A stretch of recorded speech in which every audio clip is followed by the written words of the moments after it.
આજે unity March Vadodara મહાનગરની અંદર બીજો દિવસ અને આપ જોઈ શકો છો કઈ રીતે વિવિધતામાં એકતાનો સંદેશો લઈ એક ભારત શ્રેષ્ઠ ભારત આત્મનિર્ભર ભારતનો સંદેશો લઈ અને તમામ નગરજનો સાથે જોડાયા છે. આપણા કેન્દ્રીય યુવા શ્રમ રોજગાર અને રમતગમત મંત્રી આદરણીય ડોક્ટર મનસુખ માંડવિયાજીની આગેવાનીમાં આજે યાત્રા આગળ વધી રહી છે.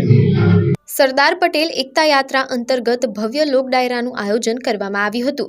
વડોદરાના નવલખી મેદાન ખાતે ગુજરાતના લોકપ્રિય કલાકાર કીર્તિદાન ગઢવીના ભવ્ય ડાયરાનું આયોજન કરવામાં આવ્યું હતું. આ કાર્યક્રમમાં શહેરના મેયર પિંકીબેન સોની, ધારાસભ્યો, કોર્પોરેટરો, ભાજપના અગ્રણીઓ અને મોટી સંખ્યામાં શહેરીજનો ઉપસ્થિત રહ્યા હતા.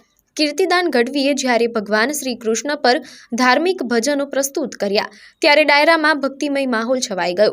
મેયર પિંકીબેન સોની, સાથી કોર્પોરેટરો અને મહિલા અગ્રણીઓ ગરબાના તાલે ઝૂમી ઉઠ્યા હતા. ખાસ કરીને મહિલા મોરચા દ્વારા રજૂ કરાયેલો ગરબો આ ડાયરામાં આકર્ષણનું કેન્દ્ર રહ્યો હતો.